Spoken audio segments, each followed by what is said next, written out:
अच्छा, इससे पहले वाले वीडियो में हमने डिस्कस किया था टाइप्स ऑफ नेक्रोसिस के coagulative necrosis, liquefactive necrosis and gangrenous necrosis के बारे में। अभी हम डिस्कस करेंगे caseous necrosis, fat necrosis and fibrinoid necrosis को डिस्कस करेंगे। तो आ जाते हैं नंबर फर्स्ट वन पे, दैट इज केशियस नेक्रोसिस की तरफ। ठीक है, तो caseous necrosis are basically combination होता है कोगुलेटिव नेक्रोसिस का और लिक्विफिकेटिव नेक्रोसिस का। केसियस का मतलब है चीज़ लाइक अपेयरेंस। ठीक है, इसमें जो सेल होगा वो चीज़ लाइक अपेयरेंस होगी। इसमें करेक्टरिस्टिक्स में क्या होगी, हमारे पास प्रेजेंस में सॉफ्ट होगा, ड्राई होगा, चीज़ी होमोजीनियस नेक्रोटिक मटेरियल हमें मिलेंगे। ठीक है, जो कोगुलेटिव नेक्रोसिस की तरह होता है उसमें सेल जो है ना प्रॉपर तौर पे लिक्विफाइड नहीं होता। ठीक है, और लिक्विफिकेटिव नेक्रोसिस की तरह सेल का आर्किटेक्चर जो है ना कंप्लीट तौर पे क्या हो जाता है, डिस्ट्रॉय हो जाता है। तो लिक्विफिकेटिव नेक्रोसिस के करेक्टरिस्टिक्स भी आ गए कि टिश्यू आर्किटेक्चर कंप्लीट तौर पे डिस्ट्रॉय हो गया, और कोगुलेटिव नेक्रोसिस की करेक्टरिस्टिक भी आ गई कि सेल जो है ना प्रॉपर तौर पे लिक्विफाइड नहीं होता बल्कि सेमी सॉलिड होता है। ठीक है, इसकी एग्जांपल है ट्यूबरकुलोसिस एंड ग्रेनुलोमा में। ठीक है, ये इसकी एग्जांपल है। मैकेनिज्म किस तरह होता है कि टीबी में, ट्यूबरकुलोसिस में। ठीक है, एज वी नो कि माइकोबैक्टीरियम ट्यूबरकुलाई एक बैक्टीरिया है। ठीक है, माइकोप्लाज्मा बैक्टीरिया है। जब ये अटैक करेगा स्पेशली लंग्स के ऊपर तो क्या करेगा, इसके फॉर्मेशन होगी, ग्रेनुलोमा फॉर्मेशन होगी। ग्रेनुलोमा किसे कहते हैं, बेसिकली गैंड सेल फॉर्मेशन होगी वहाँ पे। ठीक है, वहाँ पे एपिथेलाइट सेल, लिम्फोसाइट, मैक्रोपेजेस आ जाएंगे ताकि इस बैक्टीरिया के साथ क्या कर सके, फाइट कर सके, इस बैक्टीरिया को क्या कर सके, ख़त्म कर सके। तो वहाँ पे जो इम्यूनिटी सेल होते हैं, टाइप 4 हाइपर सेंसिटिविटी रिएक्शन हरकत में आ जाएगी, और जो हमारे इम्यूनिटी सेल्स होते हैं, साइटोटॉक्सिक टी सेल होते हैं, वो क्या हो जाते हैं, एक्टिवेट हो जाते हैं, और वो जो माइकोबैक्टीरियम ट्यूबरकुलोसिस इन्फेक्टेड मैक्रोपेजेस होते हैं उसको क्या कर लेते हैं, उसके ऊपर अटैक कर लेते हैं, और वो रिलीज़ कर लेते हैं प्रोटीएज एक्टिविटीज़ को क्या कर लेते हैं, इन्हांस कर लेते हैं।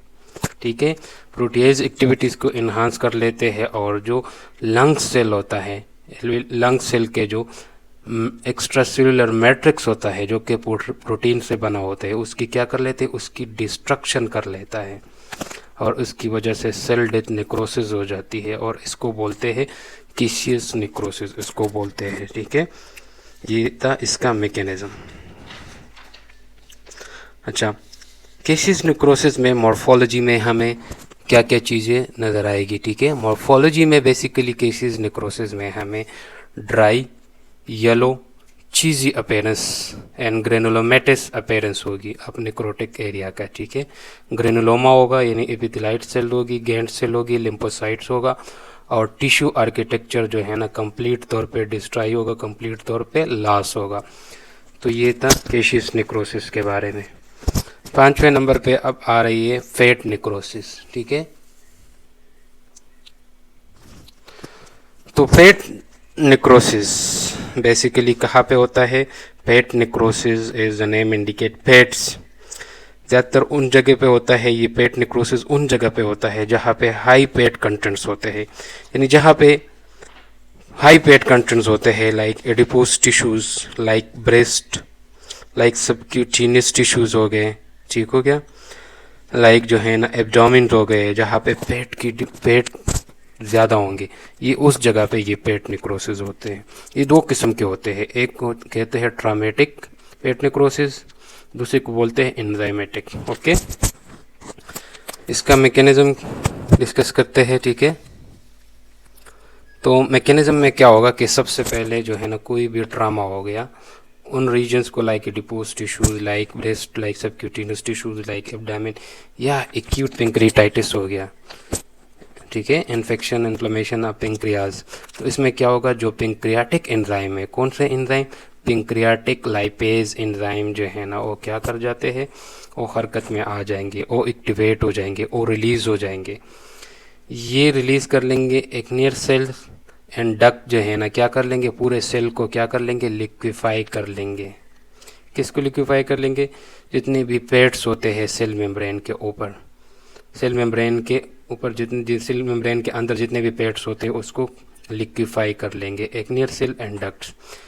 इसके बाद जो है ना, जो ट्राइग्लाइसराइड्स होते हैं, ईस्टर ट्राइग्लाइसराइड जो पेट सेल में मौजूद होते हैं, उसको पेंक्रियाटिक लाइपेज ब्रेक डाउन कर लेता है और इसको किस में कन्वर्ट कर लेता है, पीटी एसिड में कन्वर्ट कर लेता है। उनका the building block of the pets, the building block of the PTS, the Easter triglyceride, Easter क्या है, पीटी एसिड है, तो ये पीटी एसिड में कन्वर्ट हो जाएगा और ये पीटी एसिड वहाँ पे मौजूद कैल्शियम के साथ बाइंड हो जाएगा। जब ये कैल्शियम के साथ बाइंड हो जाएगा तो हमारे पास जो है ना सेल किस तरह की ग्रासी अपेयरेंस होगी, ग्रासी विजिबल अपेयरेंस होगी और चॉक की वाइट एरिया हमें नज़र आएगा। ठीक है, यानी ये किस तरह का एरिया होगा, जिस तरह वाइट चॉक होता है ना, जिसके ऊपर ब्लैक बोर्ड के ऊपर लिखाई करते हैं, तो उसी तरह का जो है ना वाइट चॉकी एरिया होगा और इसको बोलते हैं पेट सिपोनिफिकेशन। क्या बोलते हैं इसको, पेट सिपोनिफिकेशन इसको बोलते हैं। ठीक है, जो कि जितने भी पैथोलॉजिस्ट होते हैं, सर्जन्स होते हैं, उसके लिए आसानी हो जाती है इसको डायग्नोज करने में कि ये कौन सी नेक्रोसिस है, पेट नेक्रोसिस है। ये था अबाउट पेट नेक्रोसिस के बारे में, इसके मैकेनिज्म के बारे में। ठीक है, अब आ जाते हैं नंबर 6 नंबर पे, दैट इज फिब्रिनाइड नेक्रोसिस। ठीक है, कौन सा है नंबर 6 पे हमारे पास, फिब्रिनाइड necrosis.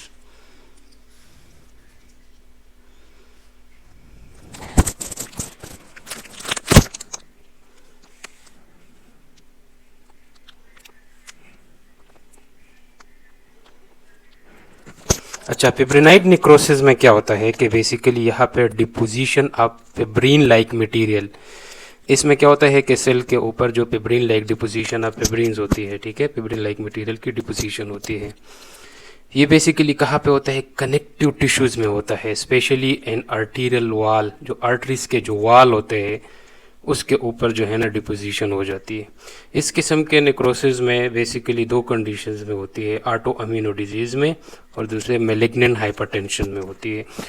Auto amino disease for example rheumatic fevers में, ठीक है, पॉली अर्थराइटिस नोडोसा में, एसएलई में, सिस्टेमिक लूपस एरिथ्रोमाइटोसिस में, जाइंट जो कि इन्फेक्ट कर रहा है जाइंट स्किन, ब्रेन, लंग्स को, और मैलिग्नेंट हाइपरटेंशन में होता है। इसके ऊपर क्या होता है कि जो फिब्रिन लाइक डिपोजिशन हो जाती है किसके ऊपर, जो आर्टरीज का जो वाल है उसके ऊपर। अब आ जाते हैं इसके मैकेनिज्म की तरफ। ठीक है, तो मैकेनिज्म में क्या होता है कि यहाँ पे एंटीजन और एंटीबॉडी रिएक्शन होती है और एंटीजन एंटीबॉडी रिएक्शन के नतीजे में क्या बनता है, कॉम्प्लेक्स फॉर्मेशन होती है और वो कॉम्प्लेक्स जो है ना डिपॉजिट हो जाता है किसके ऊपर, आर्टरीज के वाल के ऊपर डिपॉजिट हो जाता है। ये डिपोजिशन जो कि अमीनो कॉम्प्लेक्स होता है ये किसके साथ कंबाइन हो जाता है, फिब्रिन के साथ कंबाइन हो जाता है। ठीक है, जो कि leak out of the vigil से लीक आउट हुआ होता है, उसके साथ कंबाइन हो जाता है और इसका स्ट्रक्चर क्या बनाता है, brick red, brick pink colour.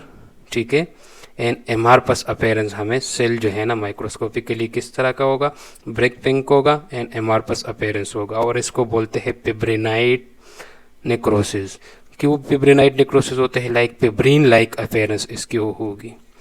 तो ये था अबाउट फिब्रिनाइड नेक्रोसिस के बारे में, इसके मैकेनिज्म के बारे में। तो ये था ऑल अबाउट जो है ना टाइप्स ऑफ नेक्रोसिस के बारे में। 6 टाइप ऑफ नेक्रोसिस हमने डिस्कस किए। पहले हमने डिस्कस किया कोगुलेटिव नेक्रोसिस, फिर इसके बाद हमने डिस्कस किया liquefactive necrosis, gangrene necrosis, caseous necrosis, fat necrosis और लास्ट में हमने डिस्कस किया फिब्रिनाइड नेक्रोसिस। ठीक है, तो ये था about all about the necrosis के बारे में, नेक्रोसिस के मैकेनिज्म के बारे में। ठीक है, फिर टाइप्स ऑफ नेक्रोसिस के बारे में। इंशाल्लाह अपनी नेक्स्ट वीडियो में हम डिस्कस करेंगे एपोप्टोसिस के बारे में, ठीक है, और इसके मैकेनिज्म के बारे में। तो I think this is enough for today. अगर आप लोगों को मेरी वीडियो अच्छी लगी हो तो काइंडली लाइक एंड सब्सक्राइब कीजिएगा। ओके, अल्लाह हाफ़िज़।